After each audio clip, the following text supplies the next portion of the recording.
Praise the Lord. இன்றைய ஜீவாப்பம் 1 கொரிந்தியர் 7ஆம் அதிகாரம் 29ஆம் வசனம் முதல் 31ஆம் வசனம் வரை.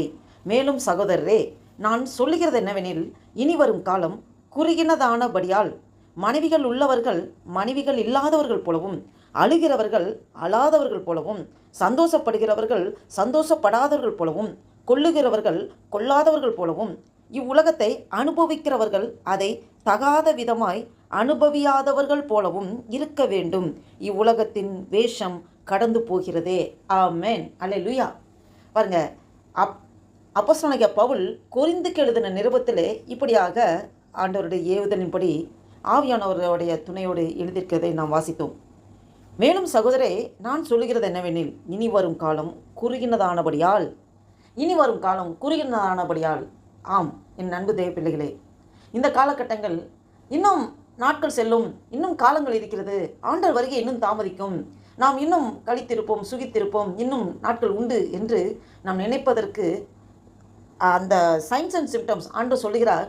உலகத்தின் முடிவிலே என்னென்ன சம்பவிக்கும் என்று வேதத்திலே திட்டமாக சொல்லப்பட்டிருக்கிறது. ராஜ்யத்துக்கு விரோதமாக ராஜ்யம் எழும்பும், யுத்தங்கள் செய்திகளை கேள்விப்படுவீர்கள், நிலநடுக்கம் வரும், பூமி அதிர்ச்சி வரும், எல்லாம் கடைசி நாட்கள் அன்பு தணிந்து போகும், எல்லாமே ஆண்டவர், கொள்ளை நோய்கள் வரும், எல்லாத்தையும் திட்டமாக சொல்லியிருக்கிறார். எல்லாமே இந்த காலகட்டத்தில் நடந்து கொண்டிருக்கிறது. இதெல்லாம் ஆண்டவர் வருகைக்கு அடையாளங்களாக இருக்கிறது. இன்னும் சொல்லப்போனால் நம்மளுடைய ஜெனரேஷன்லே கர்த்தருடைய வருகை இருக்கலாம், யாருக்கு தெரியும்? தேவன் ஒருவர் அறிவார். அப்போ இனி வரும் காலம் குறுகினதானபடியால் என்று சொல்லப்பட்டிருக்கிறது. அப்போ அந்த குறுகினதான நாட்களில் எப்படி இருக்க வேண்டும் என்று அப்போஸ்தலனாகிய பவுல் ஆவியானவர் ஏவுதலின்படி எழுதியிருக்கதை நாம் வாசிக்கலாம். மனைவிகள் உள்ளவர்கள் மனைவிகள் இல்லாதவர்கள் போலவும் என்று சொல்லப்பட்டிருக்கு. மனைவிகள் உள்ளவர்கள், ஒரு கணவன் மனைவி உறவு, அந்த கணவனாக இருக்கவங்க அவங்களுக்குன்னு மனைவின்னு ஒருத்தங்களை ஆண்டவர் தந்திருக்கிறார். அப்போ மனைவிகளை உள்ள கணவன்மார்கள் மனைவிகள் இல்லாதவர்கள் போல இருக்கணுமா? பாருங்க, அழுகிறவர்கள் அழாதவர்கள் போலவும், சந்தோஷப்படுகிறவர்கள் சந்தோஷப்படாதவர்கள் போலவும், கொல்லுகிறவர்கள் கொல்லாதவர்கள் போலவும், இவ்வுலகத்தை அனுபவிக்கிறவர்கள் அதை தகாத விதமாய் அனுபவியாதவர்களும் போலவும் இருக்க வேண்டும். இப்படி சொல்லிட்டு இவ்வுலகத்தின் வேஷம் கடந்து போகிறதே. ஆமேன். இந்த உலகத்திலே நடக்கிற உறவுகள் நமக்கு ஆண்டவர் டெம்பரவரியாக உறவுகளை கொடுக்கிறார். இதெல்லாம் நிரந்தரம் கிடையாது. இந்த காண்கின்ற உலகத்தில் நடக்கிறது எல்லாம் நிரந்தரம் அல்ல. காணாத உலகம் ஒன்று இருக்கிறது, அதுதான் நிரந்தரம். நம்மளுடைய இந்த மாமிச கண்களில் இந்த காணக்கூடாத உலகத்தை காண முடியாது. ஆவிக்குரிய கண்களோடு இருந்தால் மாத்திரமே காண முடியும். நமக்கு ஆவிக்குரிய கண்களை ஆண்டவர் திறந்தால் நாம் காணக்கூடாத உலகத்தை காண முடியும். இப்போ காண்கின்ற இந்த உலகம் இது அழிந்து போகக்கூடியது. இந்த உலகம் நிரந்தரமானதல்ல. இந்த காணக்கூடிய உலகத்திலே நமக்கு உறவுகள் கொடுக்கப்பட்டிருக்கிறது. தாய் தகப்பன் உறவு, கணவன் மனைவி உறவு, பிள்ளைகள்ங்கிற உறவு, அந்த சொந்த பந்தங்கள், உற்றா உறவினர்கள், இனஜன பந்தங்கள், இப்படிப்பட்ட உறவுகள் தேவன் டெம்பரவரியாக கொடுத்திருக்கிறார். டெம்பரவரியாக. அப்போ கணவனாக இருக்கவங்க மனைவிகளை உடையவர்கள் மனைவி இல்லாதவர்கள் போல இருக்கணும். அப்படி அந்த மாதிரி ஒரு தாட்டில் நமக்கு இந்த உறவுகள் நிரந்தரம் அல்லங்கிற அந்த உணர்வு எப்பொழுதுமே இருக்க வேண்டும். சில பேர் கணவன் அவர் தான் ஆண்டவருக்கு முன்னாடி கணவர் வச்சுருவாங்க. கணவருடைய எல்லா காரியங்களும் அவங்ககிட்ட ஒரு சின்ன மன சஞ்சலம் எதாக இருந்தாலும் அவங்களுக்கு அந்த நாள் ஃபுல்லாக ஒரு சமாதானம் இருக்காது, இது இருக்காது.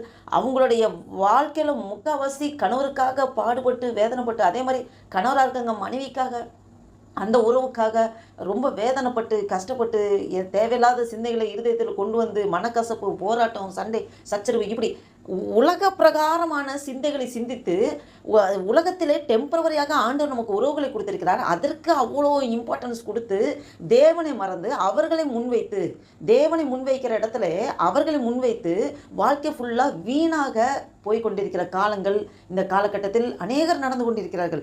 இன்னும் சந்தோஷப்படுகிறவர்கள் சந்தோஷப்படாதவர்கள் போலவும். சந்தோஷங்கள் எதுவும் நிரந்தரம் கிடையாது. உலகத்தில் இருக்கிற சந்தோஷம் எதுவும் நிரந்தரம் கிடையாது.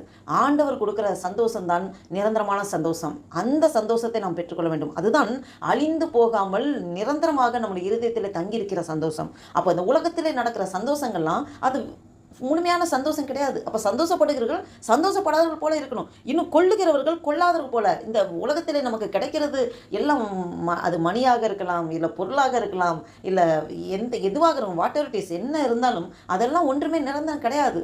என்னென்ன கொள்ளுகிறவர்களை இதெல்லாம் ஒன்றுமே இல்லாண்டவரே, எனக்கு எதுவுமே வேணாண்டவரே, எனக்கு நீங்கள் இருந்தால் போதாண்டர், நீங்கள் தான் நிரந்தரம், அந்த எண்ணத்துக்கு வரணும். அப்போ கொள்ளுகிறவர்கள் கொள்ளாதவர்கள் போலவும், இவ்வுலகத்தை அனுபவிக்கிறவர்கள் அதை தகாத விதமாய் அனுபவியாதவர்கள் போலவும் இருக்க வேண்டும். பார்த்தீங்களா, இந்த உலகத்திலே அனுபவிக்கிறது காரியங்கள் அநேக இருக்குது, எக்கச்சக்கமாக இருக்கிறது. பாவம் செய்ய தூண்டுவதற்கு அநேக காரியங்கள் இருக்குது. இன்னும் பொழுதை வீணாக கழிப்பதற்கு அநேக காரியம் இருக்கிறது. அதான் ஆண்டவர் சொல்கிறாரு, நாட்கள் பொல்லாதைகள் ஆனதால் காலத்தை புரோஜனப்படுத்திக் கொள்ளுங்கள் என்று சொல்லப்பட்டிருக்கிறது. அப்போ நாட்கள் மிகவும் கொடியதாக இருக்கிறது. கொடிதான காலத்தில் வாழ்ந்து கொண்டிருக்கிறோம். அந்த கிறிஸ்துவோட ஆட்சி இப்போவே அதற்கெல்லாம் ஆயத்தமாய் ரெட்டியாக இருக்குது. ஆண்டவர் வருகின் போது சபை எடுத்துக்கொள்ளப்படும். கண்ணிமைக்கும் நேரத்திலே, நொடி பொழுதிலே அது சம்பவிக்கும். எப்போது என்று தெரியாது, யாருக்கு தெரியாது, தேவன் ஒருவருக்கு தான் தெரியும். இயேசு கிறிஸ்து கூட தெரியாது. அவர் சொல்கிறார், தேவகுமாரனாகிய இயேசு கிறிஸ்து கூட ஆண்டவர் வருகை எப்போது இருக்கும் என்று அந்த அந்த கனப்பொழுது அது தெரியாது. தேவன் ஒருவர் தான் அறிவார். அப்போ நாம் எப்பொழுதுமே ஆயத்தமாக இருக்கணும். அப்படி இருக்கும்போது நாட்களை வீணாக கழிக்கிறார்கள். நாட்கள் கொடிதாக இருக்கிறது. நாம் தேவனை தேட வேண்டும், நம்முடைய ஆத்மாவை காத்துக்கொள்ள வேண்டும், நாம் அநேகருக்கு ஆண்டோட சத்தியத்தை சொல்ல வேண்டும். இந்த பூமியிலே நடக்கும் நமக்கு கொடுக்கப்பட்டிருக்க கடமை, தேவன் நமக்கு கடமைகளை கொடுத்திருக்கிறார், பொறுப்பை கொடுத்திருக்கிறார். இந்த நம்ம சரீரத்திலே ஜீவன் இருக்கிற வரைக்கும் தான் இந்த பூமியிலே நமக்கு கொடுக்கப்பட்ட வாய்ப்பு. அந்த தருணத்தை நாம் பயன்படுத்தி ஆண்டவருக்காக எந்த மட்டும் ஓடணுமோ, எந்த மட்டும் உழைக்கணுமோ, எந்த மட்டும் சுவிசேஷம் அறிவிக்கணுமோ, தேவனுக்காக வெறித்தனமாக ஓட வேண்டும். ஆண்டவர் அதை தான் உங்களண்டில் என்னண்டில் எதிர்பார்க்கிறார். இதை கேட்டுக்கொண்டிருக்கிற நண்பு தேவ பிள்ளைகளே, ஆவியானவர் பேசிக்கொண்டிருக்கிறார். நாம் நாட்களை புதிதாக வெறுமன கழிப்போம் என்றால், வீணாக செலவழிப்போம் என்றால், நாம் பின்னாடி ரொம்ப கவலைப்படுவோம். பாருங்கள், நமக்கு கொடுக்கப்பட்ட நேரத்தை புரோஜனப்படுத்த வேண்டும். அப்போ இந்த உலகத்தை அனுபவிக்கிறவர்கள், இந்த உலகத்தை வீணாக தேவையில்லாமல் எத்தனை பேர் அனுபவிச்சுட்டு இருக்காங்க, பொழுதுபோக்கி கொண்டு இருக்கிறார்கள். அதெல்லாம் அந்த மாதிரி இதெல்லாம் இருக்கக்கூடாது. அனுபவிக்கிறவர்கள் எப்படி இருக்கணுமா, அதை தகாத விதமாய் அனுபவியாதவர்கள் போலவும் இருக்க வேண்டும் என்று சொல்லப்பட்டிருக்கிறது. அப்போ தகாத விதமாய் ஒருபோதும் உலகத்தில் உள்ள காரியங்களை அனுபவிக்கக்கூடாது. நமக்கு ஆண்டவர் வரைமுறை கொடுத்திருக்கிறார். எப்படி நடக்க வேண்டும், எப்படி நடக்கக்கூடாது, என்ன செய்யணும், என்ன செய்யக்கூடாது, எப்படி பேசணும், எப்படி பேசக்கூடாது. ஆண்டவரே வார்த்தையாக தேவன் மாம்சமாகி இந்த பூமியிலே அவர் வாழ்ந்து காண்பித்தார். அல்லேலூயா. அப்போ ஆண்டவர் இயேசு கிறிஸ்து அவரோட அடிச்சுவடுகளை நாம் பின்பற்ற வேண்டும். அவரை போலவே நாம் மாற வேண்டும். இந்த பூமியிலே நமக்கு அதுதான் கடமை, பொறுப்பு கொடுக்கப்பட்டிருக்கிறது. நாம் ஒவ்வொருவரும் ஆண்டவரை போலவே நம்மளை மாறணும். அதுக்காக தான் ஆண்டவர் இந்த தருணத்தை கொடுத்திருக்கிறார். ஆண்டவர் நம்மளை உருவாக்கி கொண்டிருக்கிறார், வணைந்து கொண்டிருக்கிறார். நம்ம கொடுக்கப்பட்ட நேரம் காலங்கள் மிகவும் குறைவு. இனி வரும் காலம் குறுகினதானபடியால் நாம் எப்படி இருக்க வேண்டும் என்று ஆவியானவர் இந்த வசனத்தின் மூலம் திட்டமாக வெளிப்படுத்தி கொண்டிருக்கிறார். ஏனென்றால் இவ்வுலகத்தின் வேஷம் கடந்து போகிறதே. அல்லேலூயா. இந்த உலகத்திலே நடக்கிறவங்களா தான் பிரசங்கில சொல்லுவார். பிரசங்கில பூமிக்கு கீழே, அதாவது சூரியனுக்கு கீழே நடக்கிறதெல்லாம் மாயையும் மனதுக்கு சஞ்சலமாக இருக்கிறது என்று. எல்லாம் மாயை, எல்லாம் மாயை. உலகத்தின் வேஷம் கடந்து போகிறது. எல்லாம் வேஷமாகவே மனுஷன் திரிந்து கொண்டிருக்கிறான். வேஷமாகவே எல்லாம் ஒரு புகையை போல பறந்து போயிடுவாங்க. எல்லாம் ஒரு மறக்கடிக்கப்பட்டு போய்விடும். இந்த உலகத்தில் வாழ்ந்து கொண்டிருக்க ஜீவனோடு இருந்தவங்க ஜீவனற்று போனால் அவருடைய பேர் முதற்கொண்டு மறக்கடிக்க போய்விடும். ஒரு குறிப்பிட்ட காலங்கள் தான், நேரங்கள் தான், ஒன்றுமில்லாமல் போய்விடும். நாம் வாழ்ந்து கொண்டிருக்கிற நேரம் மட்டுமே நிரந்தரம். அப்போ அந்த நேரத்தை, அந்த காலத்தை நாம் ஆண்டவருக்காக உண்மையாக நாம் பயன்படுத்த வேண்டும். ஆண்டவருக்காக ஓட வேண்டும். அவர் நமக்கு கொடுத்திருக்க பிரகாரம் எப்படி நடக்க வேண்டும் என்று வேதத்திலே திட்டமாக வெளிப்படுத்தியிருக்கிறாரோ அதன்படி நாம் நடக்க நம்மளையே அர்ப்பணிக்க வேண்டும், ஒப்பு கொடுக்க வேண்டும். இனி காலம் செல்லாது, எல்லாம் கடந்து போகிறது. வேஷமாகவே உலகத்தின் எல்லா காரியங்களும் வேஷம், எல்லாம் வேஷம், எல்லாம் கடந்து போகிறது. அல்லேலூயா. இதை கேட்டுக்கொண்டிருக்கிற நண்பு தேவ பிள்ளைகளே, உங்களோடும் என்னோடும் ஆவியானவர் பேசிக் கொண்டிருக்கிறார். நாம் முழுவதுமாக அர்ப்பணிப்போமா? நாம் நாட்களை பொழுதாக கழிக்கக்கூடாது. நாட்கள் பொல்லாதங்களானதால் காலத்தை புரோஜனப்படுத்திக் கொள்ளுங்கள் என்று சொல்லப்பட்டிருக்கிறது. காலம் கொடிதாக இருக்கிறது, காலம் குறுகினதாக இருக்கிறது. இனி வரும் காலம் குறுகினதாக இருக்கிறது. நாம் எப்படி நடக்க வேண்டும் என்று ஆவியானவர் பேசிக்கொண்டிருக்கிறார்.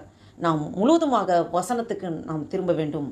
வசனத்திலே, ஆண்டவர் வேத வசனத்திலே என்ன சொல்லியிருக்கிறாரோ அதன்படி நாம் நடப்பதற்கு முழுமையாக நம்மளை ஒப்பு கொடுக்க வேண்டும், அர்ப்பணிக்க வேண்டும். நம்மளால் இயன்ற மட்டும் பலன் இருக்கிற வரைக்கும் ஆண்டவருக்காக ஓட வேண்டும், உழைக்க வேண்டும். ஆண்டவருடைய அன்பை அநேகருக்கு எடுத்து சொல்ல வேண்டும். நம்மளுடைய ஆத்மாவையும் காத்துக்கொள்ள வேண்டும். இன்னும் நம்மளோடு கூட பழகுறவர்கள், நம்மளோட குடும்பத்திலும் சரி, ரிலேஷன்ஷிப்லையும் சரி, ஃப்ரெண்ட்ஸ் சர்க்கிளையும் சரி, இன்னும் வேலை ஸ்தலத்திலும் தெரிந்தவர்கள், தெரியாதவர்கள், அறிமுகம் உள்ளவர்கள், அறிமுகம் இல்லாதவர்கள் எல்லாருக்கும் ஆண்டவர் அன்பை எடுத்து சொல்லி நம்முடைய வாழ்க்கையே ஒரு சாட்சியாக மாற வேண்டும். அல்லேலூயா. நமக்குள்ள இருக்க கிறிஸ்துவை நாம் வெளிப்படுத்த வேண்டும். அதற்கு நாம் முழுவதுமாக அர்ப்பணிப்போமா? இந்த சிந்தையோடு ஒரு புதிய நாளைக்குள் நம்ம நடத்தி கொண்டு வந்திருக்க தேவனுக்கு நன்றி செலுத்தி ஆண்டவர் நோக்கி பார்த்து ஜெபம் செய்வோம். அல்லேலூயா. நன்றி தகப்பனே, நன்றியோடு துதிக்கிறோம் ஆண்டவரே. ஸ்தோத்தரிக்க கர்த்தாவே, துதிகள் மத்தியில் வாசம் செய்கிற தேவனே, நன்றியோடு துதிக்கிறோம் ஆண்டவரே. அப்பா ஸ்தோத்திர கர்த்தா, அல்பா ஒமேகாவானவரே உம்மை துதிக்கிறோம். சர்வ சிருஷ்டிகரே, வியாபிகரே உம்மை துதிக்கிறோம் ஆண்டவரே. வானம் எனக்கு சிங்காசனம், பூமி எனக்கு பாதபடி என்று சொன்னவரே, உடைய பாதபடியில் உம்மை நோக்கி பார்க்க முடியாது நீர் கொடுத்த அந்த மேலான கிருபைக்காய் நன்றி செலுத்துகிறோம், நன்றி செலுத்துகிறோம் ஆண்டவரே. இந்த பூமியிலே எங்களை நீர் அழைத்ததற்கு ஒரு நோக்கம் உண்டு, ஒரு முகாந்திரம் உண்டு ஆண்டவரே. அப்பா நாட்கள் குறுகினதாக இருக்கிறது என்று சொல்லியிருக்கிற ஆண்டவரே.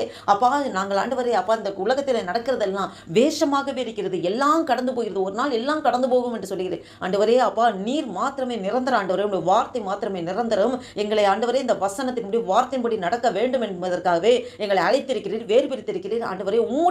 உம்முடைய சித்தத்தை நாங்கள் இந்த பூமியில நிறைவேற்றுவதற்கு ஆண்டவரே எங்களை முழுவதுமாக அர்ப்பணிக்கிறோம் ஆண்டவரே. அப்பா எங்களுக்குள்ள இருக்கிற கிறிஸ்துவை நாங்கள் வெளிக்காட்ட வேண்டும். எங்கள் சுயம் எல்லாம் சாம்பலாய் மாறட்டும் ஆண்டவரே. நாங்கள் சுயத்தில் எந்த காரியம் செயல்படாதபடி ஆண்டவரே. அப்பா ஸ்தோத்திர கர்த்தாவே ஆண்டவரே. அல்லேலூயா. அப்பா உலக காரியங்களுக்கு எதுக்கும் சென்று விடாதபடி ஆண்டவரே. அப்பா ஸ்தோத்திர நீர் எங்களுக்கு திட்டம் பண்ண காரியங்களை நாங்கள் செயல்படுத்த முடியாக உம்முடைய அன்பை அநேகருக்கு அறிவித்து ஆண்டவரே. அப்பா ஸ்தோத்திர கர்த்தாவே, ஒவ்வொருவரையும் ஆண்டவரே உம்மண்டில் சேர்க்கிற பணியை உண்மை உத்தமாக செய்வதற்கு எங்கள் ஒவ்வொருவருக்கும் பலனின் சத்தத்தை நீங்கள் தரும்படியாக ஜெபிக்கிறோம். இந்த வீடியோவை கேட்டுக்கொண்டு பார்த்து கொண்டு ஒவ்வொரு ஆசீர்வதிங்கப்பா. அவங்க குடும்பங்களை ஆசீர்வதிங்க, அவங்களோட வேலை ஸ்தலத்தை நீங்கள் ஆசீர்வதிங்க, பலப்படுத்துங்க. எல்லாருடைய கண்களுக்கு தயவும் இரக்கம் கிருபை கிடைக்க செய்யுங்கப்பா. இந்த புதிய நாளைக்காக நன்றி செலுத்துங்க. இந்த 2026 வருஷத்தின் ஆண்டவரே அப்பா ஸ்தோத்திரம் முதல் மாதமாகிய ஜனவரி மாதத்தின் 21ஆம் தேதியை காண கிருபை செய்த தேவனே, உமக்கு கொடான கொடி ஸ்தோத்திரம் ஆண்டவரே. நன்றி தகப்பனே, நன்றி தகப்பனே ஆண்டவரே.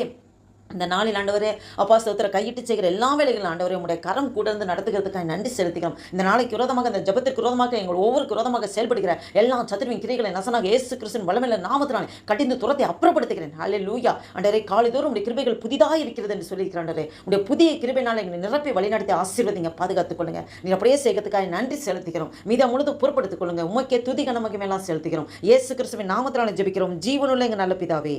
ஆமேன், ஆமேன்.